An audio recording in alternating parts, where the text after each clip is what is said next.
에는 충성된 일꾼들이 많습니다. 그 충성된 일꾼 중에 정말 충성된 일꾼은 헌금 많이 하는 일꾼, 그 다른 여러 가지 일을 할 때마다 와서 봉사하는 일꾼도 귀하지만 전도하는 일꾼이 정말 아름다운 일꾼이고요. 충성된 일꾼임을 분명히 믿습니다. 여러분들 모두가 전도자로 하나님 앞에 부름을 받은 사람들입니다. 우리 그냥 구원을 위해서 부름받았다. 그래서 나는 예수 믿음으로 구원받았다. 여기에만 안주하지 말고요. 나를 전도자로 하나님이 부르셨고 전도자로 우리는 부름받았다라고 하는 부분을 좀 깊이 있게 생각했으면 좋겠습니다. 전도는 그냥 어떤 우리가 선택할 수 있는 조건이 아닙니다. 명령입니다. 구원받은 자라고 한다면 마땅히 복음을 증거하는 것은 분명한 우리의 사명입니다. 그리고 이 분명한 사명에 하나님 마지막 때에 심판하실 것입니다. 내가 너에게 전도자의 사명을 줬는데 어떻게 감당했니? 라고 하는 것을 분명하게 체크하실 거예요. 그때 부끄러움이 없는 우리 모두가 다 되기를 간절히 소망합니다. 제가 목회를 시작하면서 26살, 26살 때 목회를 시작하면서 그때는 쓰러져가는 초가집 같은 그런 교회에 직접 제가 작정하고 들어갔기 때문에 노후라는 게 있을 수가 없었어요. 노후의 노자도 생각해 보지 않았습니다. 당시 그냥 94년도였거든요. 사례비가 5만 원이었습니다. 5만 원 가지고도 그냥 행복했어요. 내일 일은 남몰라였어요. 장래일 더군다나 알 수가 없어요. 신경 안 썼습니다. 계속 신경 안 쓰다가 제가 신경 쓰고 싶어서가 아니라 2009년도에 제가 우리 교단으로 옮겨서 신학대학원 공부 다 마치는 고해, 그리고 2010년도에 제가 졸업식 2월달에 했습니다만은 그때 교단 법으로 이제 나중에 목사 안수를 받으려면 목사 고시 시험을 치르려면 총회 연금을 들어야 된다는 거예요. 그러니까 그 전까지만 해도 노후는 무슨 하나님 알아서 다 해주시겠지. 노후에 대해서 생각 안 했어요. 근데 우리 교단은 제도적으로 그거를 반드시 가입을 해야 목사 고시를 치르고 목사 안수를 받고 할 수 있기 때문에 말 그대로 어쩔 수 없이 그때 가입을 가장 적은 액수로부터 시작을 했었습니다만은 지금은요, 제 또래의 친구 목사님들이나 저보다 나이 많으신 목사님들이랑 얘기하면 노후에 대한 이야기를 상당히 많이 해요. 그래서 요 근처에 어떤 몇몇 목사님들은요, 어디다 아파트를 벌써 해놨느니, 그 다음에 지금 농막을 지어놓고 농막 옆에다가 집을 지어놨느니, 그러면서 그거 구경시켜 주시는 분들도 있고요. 그렇게 말씀하시는 분들도 있더라고요. 죄송한 표현이지만, 이제는 저도 나이가 들어가니까, 노후에 어떻게 살아야지? 노후에 뭘 먹고 살지? 이게 중요한 건 아니다고 볼 수도 없고, 지라고도 볼 수는 없는 애매모호한 입장이지만, 특히 목회자에게는 애매모호한 입장이지만, 목회자도 사람이기 때문에 노후 준비 필요하겠구나 라고 하는 그런 생각들을 합니다. 아마 지금 저보다 젊었던 시대 속에 사는 사람들도 마찬가지고 제 나이를 초월하신 그런 분들은 노후를 어떻게 살아갈 것인가 라고 하는 부분들을 상당히 많이 고민하실 겁니다. 그래서 오늘이라고 하는 그 시간에 다음에 노년이 됐을 때의 모습을 생각하면서 정말 열심으로 최선을 다해서 일하는 모습을 갖고 살아가게 될 줄 분명히 믿습니다. 그런데 우리가 여기서 이렇게 생각해 봐야 돼요. 노후를 준비하면서도 주의 재림은 준비하지 않는다. 이건 어리석은 사람이에요. 노후가 되게 중요하지 않다. 얼마만큼 중요하냐? 이거 여러분들과 논하자는 얘기 아니에요. 우리가 세상에 많은 사람이라고 하면, 육신을 가지고 있는 사람이라면 아마 우리 하은이 빼고 제가 제일 밑이죠. 그 밑으로 쭉 올라가면서부터는 노후에 대해서 생각 안 하는 사람들이 없을걸요. 노후에 대한 생각들을 많이 할 겁니다. 그리고 지금 힘써 일할 수 있는 나이가 있다, 나이를 가지고 있다, 힘을 가지고 있다 하는 분들은 그때를 위해서 지금 최선을 아마 다할 겁니다. 그때는 연약해지니까, 그때는 할 수 없으니까 지금 열심히 일해서 그때를 내가 준비해야지. 자, 그건 나쁜 건 아니에요. 그런데 이것에 대한 그 어떤 감각, 이것에 대한 열정은 이만큼 가지고 있는데 나중에 주의 재림을 위해서 준비하는 것은 그만큼의 분량, 그만큼의 열심도 아니라고 한다면 그건 인생을 어리석게 살아가는 사람이고 하나님이 없다라고 생각하는 사람과 거의 똑같을 것 같아요. 하나님 계십니까? 안 계십니까? 그분은 계십니다. 존재하십니다. 지금도 우리와 함께 하시고 처소를 예비하시고 그때 마지막 그 심판 때를 준비해놓고 기다리고 계십니다. 그때 우리는 부끄러움이 없는 모습으로 살아가야 될 줄 분명히 믿습니다. 그때 부끄러움이 없는 모습은 뭐예요? 나 몇십 세 때 열심히 일해서 이런 집 노후 누리려고 이런 집 마련해놨습니다. 이렇게 저금 통장에다 적금해놨습니다. 그거 보여주실 거예요? 그거 하나님 앞에 보여줄 수 없어요. 가져갈 수도 없어요. 하나님 관심 전혀 없으세요. 우리가 이 땅에서 얼마나 아름다운 성도로 충성된 전도자로 살았느냐 그거 보십니다.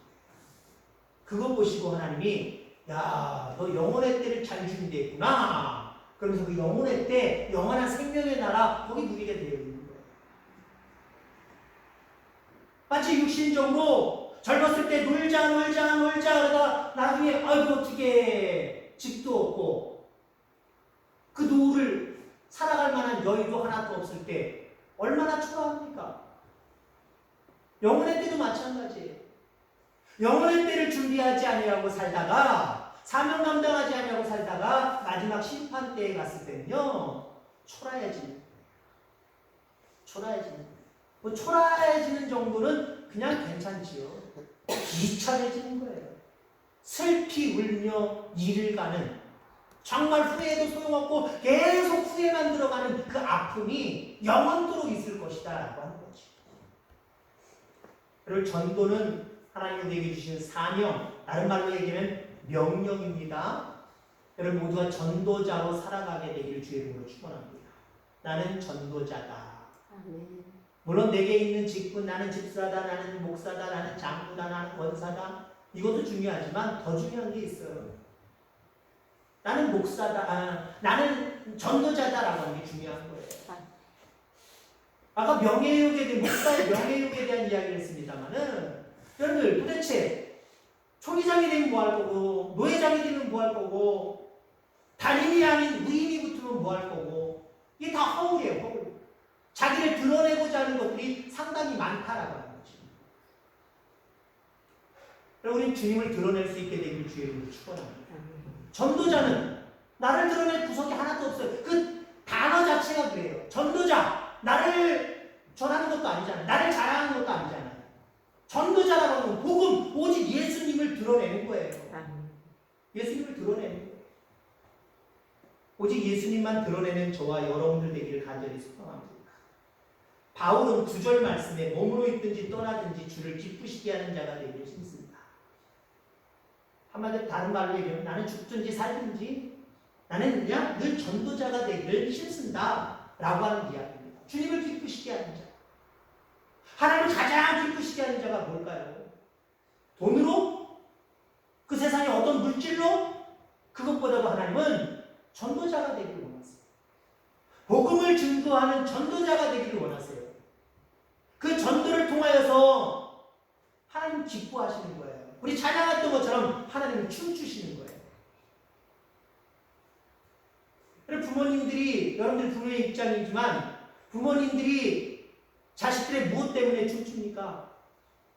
육신적으로는 출세하는 것, 잘 되는 것, 어디 합격하는 것 이런 것들 때문에 저절로 춤이 춰지잖아요. 소리가 저절로 질러지잖아요. 우리 하나님 많은 믿음의 자녀인 여러분들을 통해서 무엇 때문에 기뻐하실까요? 여러분들이 출세하는 것? 여러분들이 어디 딱 붙어버리는 것? 뭔가 세상적으로 잘 되는 것? 물론 그것도 표적이 따라야 되기 때문에 그런 부분들도 필요해요. 믿는 사람들에게 부자가 되고, 믿는 사람에게 형통하고, 믿는 사람에게 질병이 떠나가고, 뭔가 표적이 필요해요. 표적으로만 우리가 구해야 되지요. 그게 전부이어서는 안 된다라는 거죠. 그래서 하나님이 기뻐하시고 춤추시는 것은요, 우리를 통해서 한 영혼이 예수 믿게 되는 것, 하나님의 자녀가 되는 것, 이게 가장 기쁘신 거예요. 이때 춤추시는 거고요. 이때 노래하시는 거고요. 이때 여러분들 기뻐하신다는 사실을 여러분들 기억하게 되기를 주의 이름으로 축원합니다. 주를 기쁘시게 하는 자가 되기를 힘씁니다. 이게 바울의 고백입니다. 이 바울은 분명히 알았을 거예요. 주를 가장 기쁘시게 하는 게 뭘까? 자기가 그렇게 예수님을 만난 다음에 일생을 이렇게 살았던 것처럼 바울은 복음 증거하는 일생을 살았거든요. 그렇기 때문에 하나님을 기쁘시게 하는 게 뭐냐? 바울은 분명하게 알고 있어요. 그리고 오늘 본문에도 그렇게 감춰놓지는 않았어요. 우리에게 증거하고 있어요. 복음을 증거하는 것이 하나님을 가장 기쁘시게 하는 것이다. 나는 이렇게 살아가는 것을, 전도자로 살아가는 것을 나는 힘쓴다라고 이렇게 표현하고 있습니다. 한마디로 바울은 충성된 전도자였습니다. 우리 모두도 충성된 전도자들이 되기를 간절히 소망합니다. 바울은 도대체 그럼 어떻게 그렇게 충성된 전도자가 될 수 있었을까? 그 비결을 우리가 함께 배워보고자 합니다. 바울은 어떻게 그렇게 충성된 전도자가 될 수 있을까? 우선은요, 심판대 앞에 서게 될 나 자신, 다른 사람들을 생각하시기를 간절히 소망합니다. 전도의 마음은 왜 생기는 거예요? 전도의 마음은 우선 나예요. 나도 예전에 예수 믿기 전에는, 그리고 예수 믿지 아니하고 죄악 가운데 살다가 만약에 예수님이 그때 심판하러 오셨다고 한다면 나는 영원히 죽은 목숨이잖아. 근데 그러기 전에 예수님이 나를 찾아오셨네. 너무 감사. 그 예수님이 찾아오셔서 그 예수님을 믿게 되었으니, 그리고 구원받게 되었으니 얼마나 감사한 일인가. 그리고 다른 사람들을 바라보는 거예요. 다른 사람들을 바라보는 거예요. 무엇을 바라봐요? 그들의 지금 있는 형편? 아이고 조금 나는 저거 이런 형편? 그거 보라보는 게 아닌 거예요. 나중에 저 영혼이 하나님 심판대에 섰을 때 천국 갈 것이냐 지옥 갈 것이냐. 천국 갔을 때 간다라는 사람을 보여줬을 때는요, 그냥 흐뭇하고 기뻐야 돼요. 흐뭇하고 기뻐야 돼요. 어디 나들이 갔는데 저기 3, 4, 5 모여가지고 식사하면서 기도하고 있고 찬송하고 있다. 모르는 사람이지만 흐뭇해야 돼요. 나도 좀 끼고 싶다. 그런 마음으로 흐뭇하셔야 돼요. 그죠? 흐뭇하시죠? 근데 예수 믿지 않고 오늘 주님이 심판하시러 오신다고 하는 저 영혼들 다 죽을 영혼이다 라고 하는 영혼들이 여러분들 눈에 보이잖아요. 그 영혼들이 불쌍히 여겨져요. 그 영혼들 때문에 눈물이 나야 돼요. 근데 내 피부치도 지금 오시면, 주님 오시면 지옥 갈 형편인데 그 피부치 구원받지 못하는 영혼들을 위해서 여러분들 눈물을 흘려 보셨습니까? 그들이 아프다고 할 때 눈물을 흘렸겠지요. 뭐가 실패했다, 좌절하고 낙심하고 있다, 뭔가 큰 어려움이 있다, 문제가 있다, 그럴 땐 우셨겠지요. 근데 지금 그 영혼이 잘 됐든지 못 됐든지 지금 주님이 오시면 지옥 갈 수밖에 없는 상황이에요. 그거 보고 우리는 울 줄 알아야 돼요. 그거 보고 우리는 불쌍히 여기는 마음을 가질 줄 알아야 돼요. 실질적으로 바울은 사울이라고 하는 이름을 가지고 있을 때, 열심히 다닐 때 예수님 추종하는 사람들을 붙잡으러 다니고 두들겨 패러 다니는 사람입니다. 그게 자기 자신의 출세를 위한 것도 있지만 바울은 분명하게 이게 하나님을 위한 것이다 라고는 착각을 하고 살았어요. 근데 하나님 은혜 베푸셔서 다메섹 도상에서 바울을 만나 주셨잖아요. 네가 핍박하는 예수다. 네가 오해하고 잘못 생각하는 바로 그 사람 나 예수다. 보여주시면서 다시금 다른 믿음의 길로 인도해 주셨잖아요. 아닌 길에서, 믿음이 아닌 길에서, 자기는 하나님의 영광을 위해서 믿음의 길이라고 생각했지만 아닌 그 길에서 건져주셔서 생명의 길로 인도해 주셨잖아요. 그때 예수님이 나를 만나주시지 않았다고 한다면 나는 착각하고 인생을 살다가 영원한 지옥 아론목에 갈 사람인데, 아마 바울이 이렇게 생각했을 거예요. 그런 나를 살려주셨구나. 그런 나를 구원해 주셨구나. 이러한 사람들이 또 세상에 많을진데 그 영혼들, 나처럼 예수님 만날 수 있는 기회가 없다고 한다면 안 되지 않느냐. 내가 적어도 주님이 직접 가시진 않지만 내가 주님의 이름으로 그들에게 간접적으로라도 증거해야 되겠다. 여러분, 그겁니다. 여러분이 도대체 무엇을, 예수님을 증거하는 게 복음 전도인데 예수님에 대해서 얼마나 많이 알고 계십니까? 얼마나 잘 표현할 수 있습니까? 인생을 하면서도, 계속 하면서도 사실은 참 하나님에 대해서 많이 알지 못하는 것 같고 더 알아야 될 것 같고, 그게 우리의 생각들 아닙니까? 근데요, 내가 아니면 그 영혼에게 복음을 증거할 사람이 없다고 생각하시길 바랍니다. 잘하고 못하고의 관계가 아니에요. 내가 아니면 그들에게 증거할 수 없다라고 하는 걸 생각할 수 있게 되기를 주님으로 축원합니다. 그리고 적어도요, 우리 교회 안에 반경 안에 있는, 내가 살아가고 있는 반경 안에 있는 사람들은요, 내가 책임져야 된다는 책임의식을 가져야 돼요. 책임의식 가져야 돼요. 이 지역에 사는데 내 남자에게 내가 선고된 자로서 내가 증거하지 않으면 다른 사람들이 증거하겠지가 아니라 증거할 수 없다라고 하는 걸 여러분 생각하시길 바랍니다. 물론 있을 수도 있어요. 근데요, 우리가 내 지역 안에서는 내가 말하지 않으면 저들은 예수님을 믿을 수 있는 기회가 없다는 거, 영원히 지옥 갈 수밖에 없다는 거, 이거 생각하면서 그들 영혼들을 불쌍히 여겨서 내가 아니면 안 되겠다는 모습으로 복음을 증거하셔야 돼요. 그렇습니다. 그 영혼이 예수 안 믿고 지옥 형벌 가운데로 떨어질 걸 생각하면 우리는 충성된 전도자가 될 수밖에 없어요. 또 우리 PP에 보니까 그런 생각 나네요. 재작년인가 몇 년 전에 어쩌고 충청도인데 그 차가 다리에 오는데 이쪽 편에서 차를 못 오게 막 오지 말라고 하신 아저씨 있죠? 그런데 오다가 차가 중간에 멈췄다가 뒤로 빠꾸고 쭉 가는 중에 거의 뒤에까지 빠꾸하는데 앞에 쪽에서 다리가 그냥 팍 무너져 내리는, 그 물살에 무너져 내리는. 그게 별것 아니지만 당연한 거잖아요. 여러분, 우리가 복음을 증거하는 건 여러분이 당연한 걸로 여길 수 있게 되기를 주의 축원합니다. 그거 내가 왜 해? 쥐가 오다가 떨어지든 말든 그냥 갈 수도 있겠지. 걔 내가 오지랑 넓게 오지 말라고 하는데 그냥 오지도 말아야 될 시간에 그 차가 벌써 갈 수도 있는 상황이라고 한다면 그 사람이 날 욕할 거 아니야? 내가 왜 욕먹는 짓을 해? 아니, 난 몰라. 에이. 그러면 되잖아요. 근데 이 사람이 자기 집에서 보이는 그 다리 광경을 바라보면서 너무 멍청하고 다리가 점점 쉬어가는 그 모습을 바라보면서 안 되겠다 싶어서 방에서부터 나간 거예요. 집에서부터 나간 거예요. 나가서 그 앞에 다리까지 가서 오지 말라고 오면 안 된다고. 60대 넘으시는 아저씨 같아요.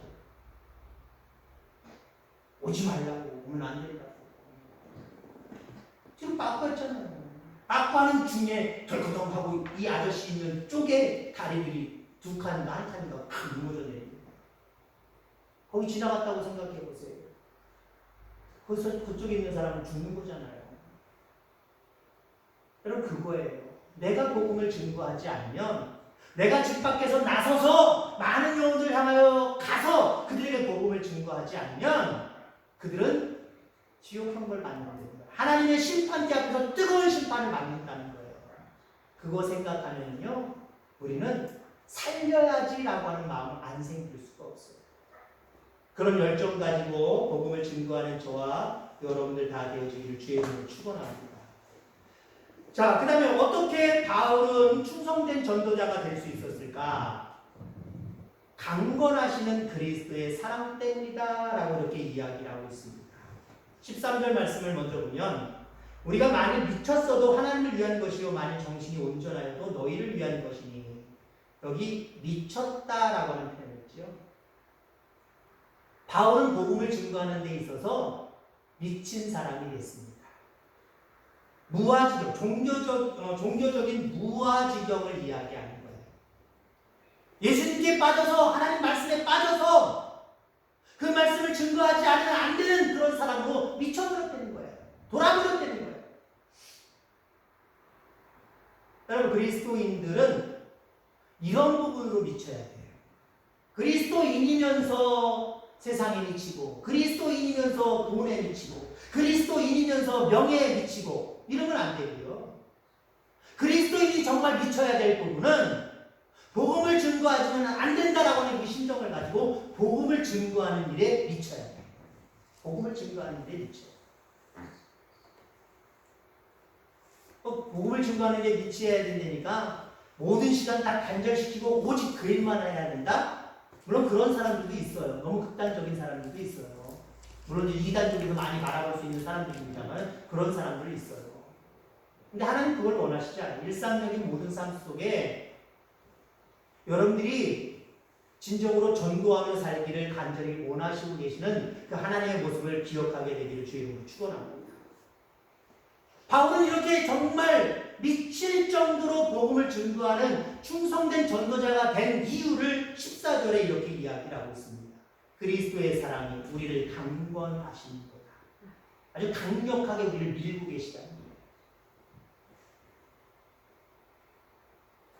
여러분 이걸 믿고 좀 체험할 수 있게 되길 바랍니다. 내가 전도하고 싶다라고 하는 열정을 가지고 전도하기 시작하는 것이 아니라 나는 그런 마음이 없는데 뭔가 뒤에서 묵직하게 나를 꽉 밀어주시는 뭐가 있어야 돼요. 그것으로 인하여서 여러분들 전도자로 설 수 있는 거예요. 내 의지, 내 생각, 그래 나 전도자로 살 거야. 나 많은 사람 전도해야지. 이 의지적인 부분으로, 지적인 부분으로 얼마나 많은 일들을 감당할 수 있겠습니까? 작심 삼일 될 수 있어요.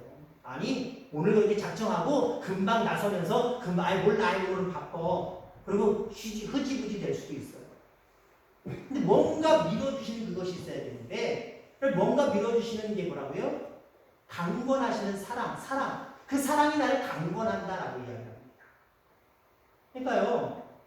전도는 내가 받은 하나님의 은혜, 하나님의 사랑과 비례합니다. 근데 중요한 게 여기 있어요. 자기 기준이에요. 내가 하나님의 사랑과 하나님의 은혜를 내가 이만큼 받았다 하면 이만큼 받은 거예요. 근데 하나님의 사랑을 정말 실질적으로 이만큼 받았는데 나 하나님의 사랑을 난 별로 받은 게 없어. 그럼 그거 받은 거예요. 그거 기준으로 행동하게 돼 있어요. 여러분 우리가 생각하는 내게 주신 하나님의 은혜보다 실질적인 하나님의 은혜가 더 커요. 우리의 자세는 겸손하게 나 자신을 내세워서 내가 했지, 누구 때문이야 이렇게 생각하지 말고요. 하나님이 나에게 어떻게 행하셨는지, 하나님이 나에게 어떤 은혜를 베풀어 주셨는지 겸손하게 한 발짝 물러서서 하나님이 하신 일들을 헤아려 보시길 바랍니다. 자꾸 헤아려져요. 헤아릴 게 없네 이렇지 않아요. 헤아릴 게 없다라고 하는 건 뭐예요? 내 자신이 먼저 살아있는 거예요. 내가 했다 생각하고 환경이 했고 상황이 했다라고 생각하기 때문에 헤아려지지 않는 거예요. 환경, 상황, 내 능력, 내 노력 이거 다 제외하고요. 한 발짝 뒤로 물러서서 지금 있는 상태와 하나님의 관계를 한번 생각해 보면서 하나님이 하셨구나 라고 하는 부분들로 여러분들 그렇게 믿음이 커가게 되기를 주의 이름으로 축원합니다. 내게 베풀어 주신 은혜, 내게 베풀어 주신 사랑이 이만큼이면요 그 사랑을 돌려주게 되어 있어요. 무엇으로요? 다른 사람에게. 물론 하나님 사랑으로도 돌려줄 수 있는 방법은 있어요. 아울러 함께 해야 될 게 그거예요. 이웃사랑이잖아요. 복음을 증거하는 거예요. 앞서서도 얘기했지만 바울은 하나님이 그를 만나주시지 않았다고 한다면 큰일 날 사람이었어요. 심판대 앞에서 큰일 날 사람이었어요. 하나님이 그런 기회를 주시지 않았다고 한다면, 하나님이 그런 사랑을 베풀어 주시지 않았다고 한다면 그는 아주 큰일 날 사람이었습니다. 천국도 1층, 2층, 3층 있다고 이야기하잖아요. 지옥도요, 등급이 있어요. 그렇게 따진다면 자기는 하나님의 일이라고 확신했지만 하나님의 일이 아닌 오히려 복음을 방해하는 그 삶을 살았던 바울, 도대체 지옥의 어느 부분에서 영원한 생활을 할 수 있었을까요? 제 편대로 했다면 지옥의 아랫목에 앉아가지고 가장 그 끝에 앉아가지고 그랬을 것 같아요. 근데 그 십자가에 달려 돌아가신 그 예수님, 자기가 핍박하는 그 예수님이 자기에게 나타나서 자기에게 기회를 줬어요. 다시 다른 말로 얘기하면 그에게 사랑의 은혜를 베풀어 주셨어요. 바로 되치지 아니하고 회개할 수 있는, 돌아설 수 있는 기회, 그 사랑을 그 바울에게 제공해 주셨어요. 그래서 예수님을 만나게 되었습니다. 예수님의 사랑이 되었습니다. 그때부터 아마 바울은 미쳤을 거예요. 이런 예수, 나에게 이런 큰 사랑을 베푸신 이 예수, 이 예수님의 사랑을 내가 많은 사람들에게 이제는 내가 핍박했던 그 이상으로 내가 증거하리라 라고 하는 모습으로 복음에 매진하는 그런 모습들을 우리가 바라보게 됩니다. 하나님의 사랑을 한번 헤아려 보시기를 바랍니다. 나를 얼마나 하나님이 사랑하셨는지. 그 사랑이 풍성하다고 느끼면 느낄수록 우리는 그 사랑을 증거하게 되었습니다. 전도가 다른 거 없다 그랬잖아요. 하나님 내게 이런 은혜 베풀어 주셨어! 이거 전하는 거라 그랬잖아요. 물론 실질적인 건 예수 그 이름을, 그의 말씀을 증거하는 것이지만 그게 어렵다고 한다면 간단하게 얘기하면 내게 베풀어 주신 은혜, 내게 베풀어 주신 사랑, 그 사랑을 보여주는 거예요. 설명하는 거예요. 표현하는 거예요. 그게 전도예요. 하나님이 여러분들을 끔찍이 사랑하셨습니다. 그 사랑으로 많은 영혼들을 함께 사랑하며 복음을 증거하는 충성된 전도자들이 다 되기를 주의 이름으로 축원합니다. 기도하겠습니다. 하나님 아버지 감사합니다.